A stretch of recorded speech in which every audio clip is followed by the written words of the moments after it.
Some of these questions, there may be some overlap. Feel free to reflect back on questions that you've already answered to tie them together.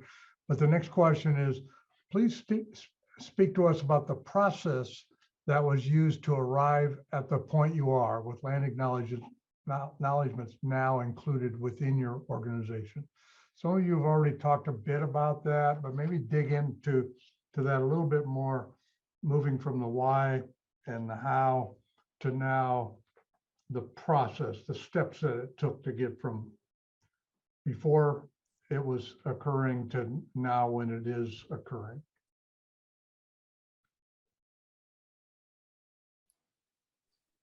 I can jump in again.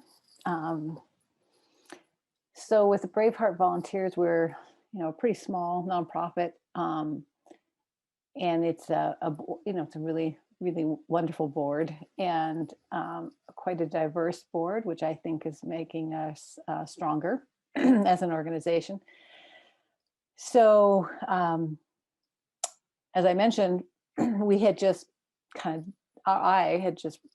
it had been brought to my attention that this might be something that we should do. And I was like, yes, I think we should. And I just started doing it, and nobody resisted at all. And people liked it, were acknowledging that it was a good thing that we were doing. So last month, I made it a part of our board meeting to have a discussion about this and to say, I've been doing this and let's talk about it. So we just kind of opened it all up. One of our board members is Tlingit, and he was able to share with me his perspective and with the board. And I think that we have, like many of the other panelists are acknowledging, that it just feels like, why weren't we doing this before? And yes, this is what it feels right, and it feels like yes, and embarrassing, and that I didn't do it earlier. Like, why didn't I start this earlier? Why did it take me this long to even think about this idea? So that, and no resistance at all from the board. And in the discussion, we're taking it a bit farther with the next meeting, as we're going to kind of bring it up again, as far as, yes, we want to have it be a short but very clear beginning to every meeting, whether I'm the board chair or if I'm not there, to just have it keep going. So we want to put it down in our records of, our bylaws, our ways of being as a small nonprofit, that board meetings will continue to be used acknowledgement at the beginning. Then we went in a little deeper of just really not that much more, but just what else can we do? And one of the other things is we feel like it would be really good to have it on our, have an Land Acknowledgement on our website, which we don't have yet. And everybody seemed to be very open to that, but that's going to be another part of the discussion. And it just feels like this is going to be an opportunity for us to continue to go a little bit deeper, and as an organization,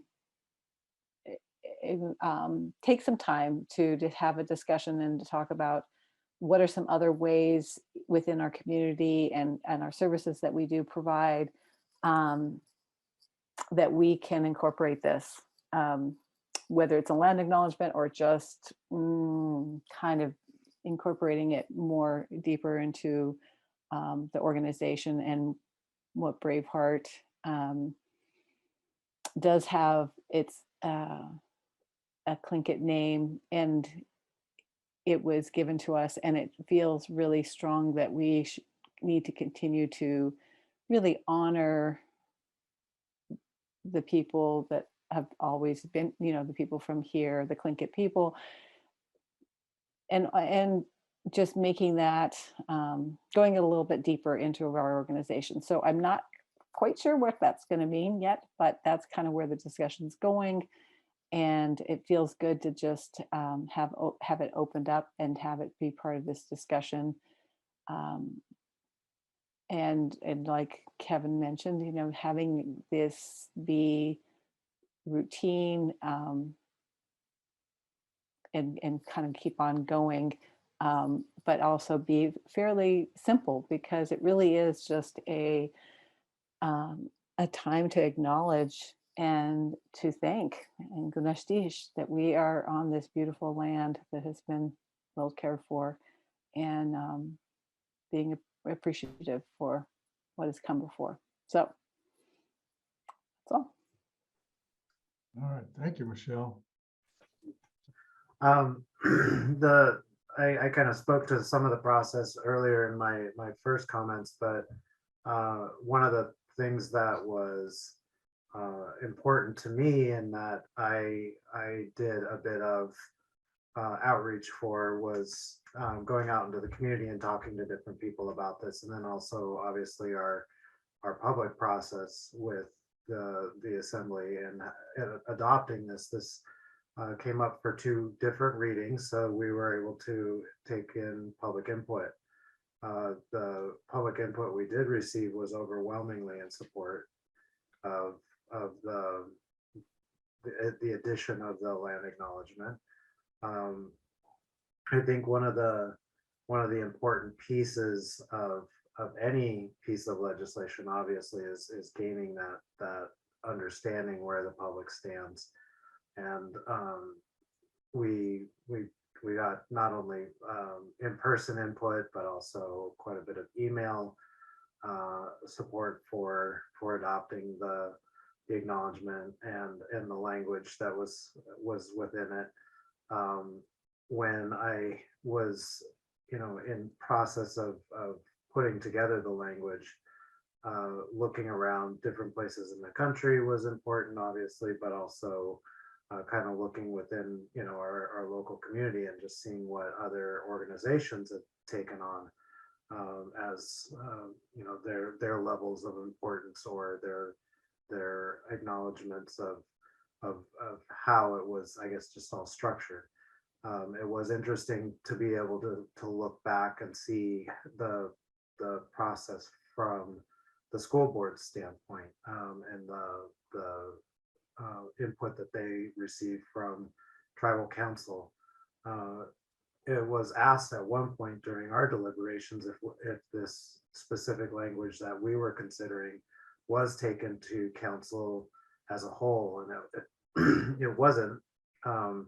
In that, I mean, I spoke with individual members and the potential incoming members about the language that I had drafted, but didn't solicit specifically an okay of the language, because I felt like we had seen kind of a representation of the desire. We had heard from council on a number of different times when we had met with them in our government to government meetings, and I didn't feel like going back yet another time was something that we really should do, and that would be received very well in some cases, because it's the acknowledgement, the adoption of the acknowledgement for this body, the assembly, was, you know, something that I wanted the assembly to own as well.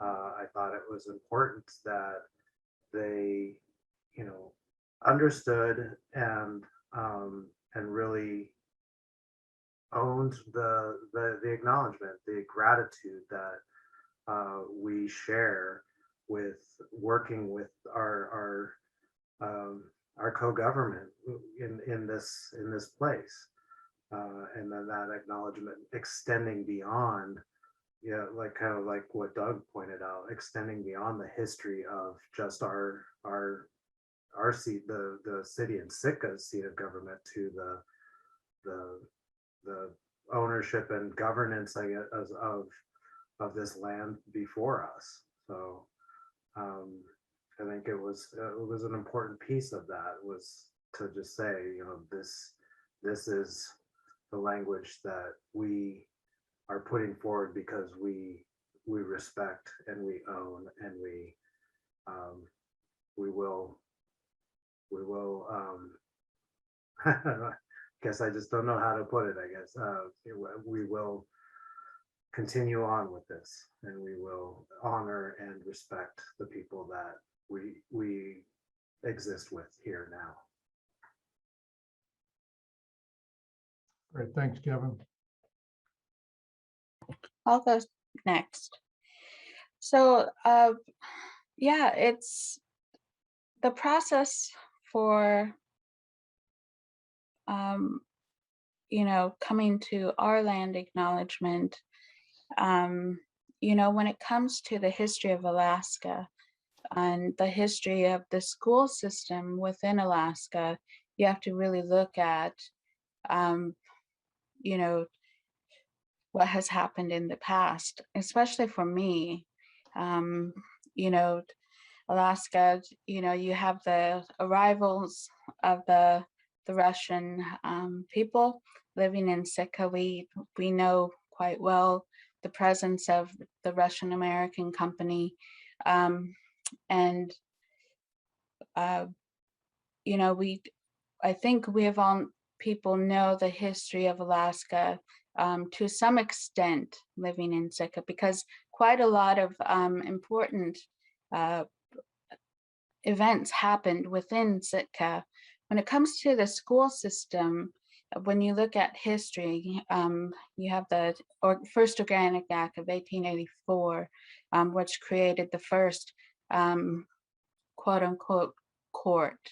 And so they and the law came about for mining, because then people realized this wasn't just, you know, Seward's folly. There's actual, you know, resources here that we could utilize.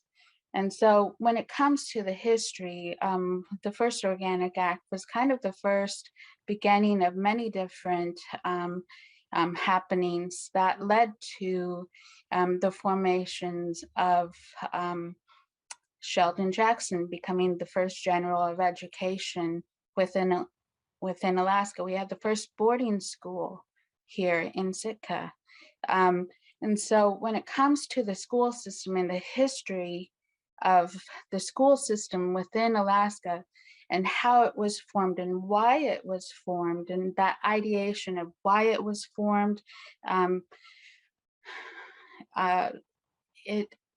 it's quite troublesome, because you have this person who meant well, because when you read the history books, Sheldon Jackson, he pushed forward legislation because he saw that the Indigenous people weren't really quite being treated well. But then when it comes to later on in history, he was the first person who pushed forward legislation for a school system, especially when you know the actual history. He was again appointed the first general of education, and he pushed forward the legislation that demanded that Indigenous children go to school, which meant the creation of residential schools within Alaska, which when you look at the history books and you know the history of the Indigenous people in Alaska, that created many generational traumas that we still feel today. It was the first implication of children being taken away from their cultural identity and their traditional ties, and they were sent to institutes of learning that were not necessarily all that great. And so when it comes to the history of the schools within Alaska and Sitka, we actually have laws. We have actual proof of lawsuits of Indigenous people here in Sitka trying to get their children back from school. And many children didn't go home. and it opens up, I don't want to go on a tangent of the history of the residential schools within Alaska, but if you know anything, it again, it has caused tremendous upheaval of our cultural identity as a people that we still feel today. So with that being said, as you know, as a school system and today, and knowing our knowing what our, you know, what our statement, what our goals are as a body, we know that we want to support and accept and help grow that trust again, because the history there shows many making of distrust and hurt and pain. And so when it comes to trying to, you know, come together with language or any type of policy, I feel, again, I can't speak for everyone, but for me as a person elected, I didn't want to, again, go and, you know, create history all over again by not including the people that were here. And so while it may, you know, hinder process or time, I think time is a Western construct when it comes to Indigenous ideations and Western ideology. And again, being a visitor myself, I'm in Inupiaq, I'm from up north. And I've always stated I may be Indigenous, but I don't represent everyone. So it was really important for us in the process to understand that and to include the people that were here first. And while, you know, it for us, that was a meaningful process for us due to the history of the school system. We, I think a lot of times, you know, feel that, you know, there's our way of thinking, and then what can we do, because we also serve families, the whole city of Sitka. So, you know, in the best interest of our families, that we put it on the agenda, and we chose to ask the input of the tribe. And I feel that we've set that precedent for us as a board, because that works for us. That's within our bounds and within our scope of what our mission statement is. So again, that's my opinion. Thanks, Blossom. Doug or Loyd?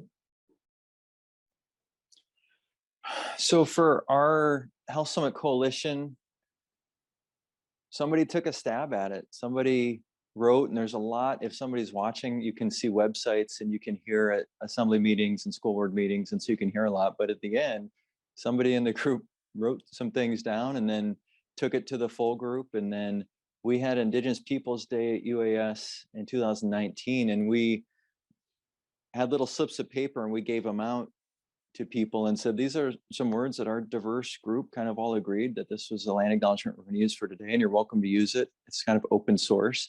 And if you're interested in seeing that, it is alive on the Healthy Inclusive Events Guide, which is on the Visit Sitka site. And it has this model where there's different things for event planners in Sitka. And there's these 7 components, these 7 C's. And so it starts with crafting accessible spaces and goes on.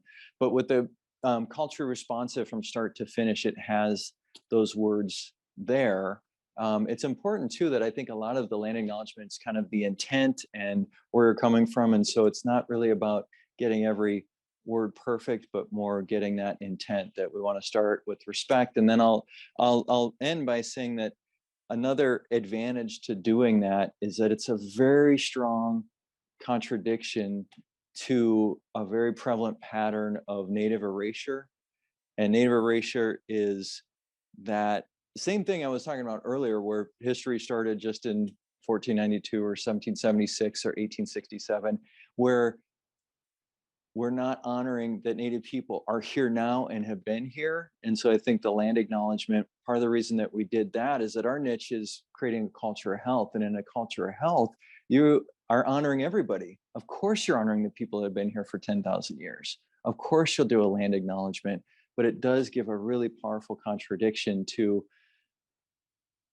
that idea that it's only modern history that counts, or it's only who's the dominant caste at the current time in the area. And it's like, no, there's a rich history, and there's people that were here for a long time. And I think, yeah, it's important to recognize Native people have been here and are here now doing some pretty amazing things. But if you're interested in doing a land acknowledgement, there's tons out there. There's tons that are local, and you can see how people are doing a land acknowledgement on click it on me. Thanks. The process for us with Sitka counseling was that it came from, I think, originally just from discussions within the community, and that kind of fed into our organization itself with a few different people starting to discuss about land acknowledgements and wanting to be able to start our meetings with those. And we felt that was really important to really understand not only the words we say, but what's behind the words. Why are we wanting to do a land acknowledgement in the first place? So there was discussions within our organization, inside of Sitka Counseling, but also out in the community too, to kind of get a bigger perspective of what is all this about, and understanding that we need to have the background. We need to educate ourselves first about what does this entail? What's the purpose of this? And so we had some discussions. We were very fortunate to have a woman staff member who's part of the Indigenous community, very outspoken, very willing to share her perspective. And again, not only for the space we call Sitka, but throughout the country, and really felt it was important to understand that land acknowledgements is simply a first step in a process. The land acknowledgement is to honor those people that have been in this space for over 10,000 years, to recognize that for many of us, we were uninvited guests. And I don't know if I should even use the term guest, but we were uninvited, but we're here. And since we're here, how do we begin that process of recognizing those people that were here before us? How do we show respect? One of the, I guess they often say the biggest form of respect is incorporating the behaviors of those people that were here before us, and to acknowledge that land acknowledgement was part of their life forever, that when you went to a new person's house or new person's land, you asked permission to come onto that space, and that was a form of honoring. So that was part of our process too, of talking about that. What does this mean? What does a land acknowledgement mean? And where do we go beyond the land acknowledgement? I remember we sent out a lot of educational materials to the whole staff. We have, I think, 49, 50 people on staff. So we sent out emails on a regular basis every time we come across a little educational part about land acknowledgements. We would send that out to try to educate people.